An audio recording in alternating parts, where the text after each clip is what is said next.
कि उस परमात्मा के तो अनंत अवतार हैं, अनंत बार यहाँ प्रकट होता है, असंख्य बार।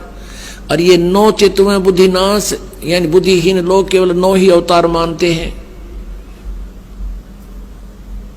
और वो खाल्यक खेल खलक में, ये इन 9 अवतारों को ही भगवान मान रहे हैं। उस परमात्मा के अनंत अवतार हैं और वो खाल्यक खेल खलक में 6 ऋतु 12 मास।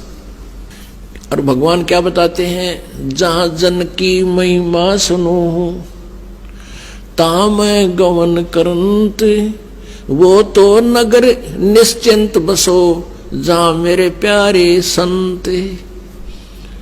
अब जो वेद बताते हैं वो परमात्मा गति करके आता है, और हमारे आध्यात्मिक यज्ञ में आता है, आध्यात्मिक अनुष्ठानों में भी वो गुप्त रूप में रहता है और अच्छी आत्माओं को आकर मिलता है। और वो परमात्मा स्वयं भी कहते हैं, जहां जन से महिमा सुनो, जहां मेरी महिमा चलती है, जहां मेरा ज्ञान प्रचार होता है, तहां मैं गवन करंत, वहां मैं पहुंच जाता हूं, एक पल में पहुंचूंगा। क्षण एक में जन अपने के काज, हिरण्यकशिपु जो मार दूं और नरसिंह धर लूं साज। तो यहाँ परमात्मा कहते हैं, जहां जन से महिमा सुनो तहां मैं गवन करंत, वहां पहुंच जाता हूं गति करके। और वो तो नगर निश्चिंत रहो जहां मेरे प्यारे संत, जहां मेरी प्यारी आत्मा है, कहते हैं उस नगरों को भी हानि नहीं होने दूंगा।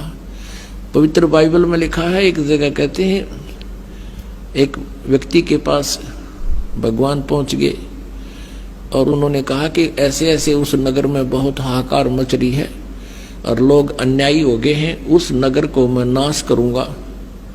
तो उस भगत ने पूछा कि प्रभु, यदि उस नगर में आपके 10 भगत होंगे, क्या तुम फिर भी उनको नाश कर दोगे? कि नहीं, यदि मेरे 10 भक्त भी होंगे तो भी उस नगर को मैं नाश नहीं करूंगा।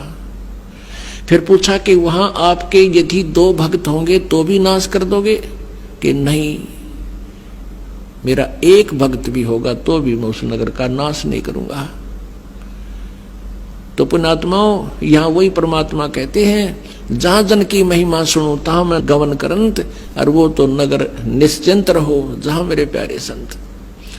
पुण्यात्माओं, 1 भक्त के कारण भी एक नगरी बसी रहती है, तो वो कितने निकम्मे आदमी है। तो इसलिए कहते हैं, संत ना होते जगत में तो जल मरता संसार। तो परमात्मा हर युग में रहते हैं, हर पल में रहते हैं, लेकिन वो उस समय उनका जो सतिथि होती है वो गुप्त रहते हैं, उनको कोई पहचान नहीं सकता। ना तो आग ला दे काल यहाँ पे, वो परमात्मा इस जो है जलते हुए काल के लोक में बर्फ का काम करते हैं यहाँ। और परमेश्वर ने प्रत्येक ब्रह्मांड में अपना एक गुप्त स्थान बना रखा है, जैसे राजदूत भवन होता है, और वहां रहने से भी हमें बहुत राहत यहाँ मिल रही है।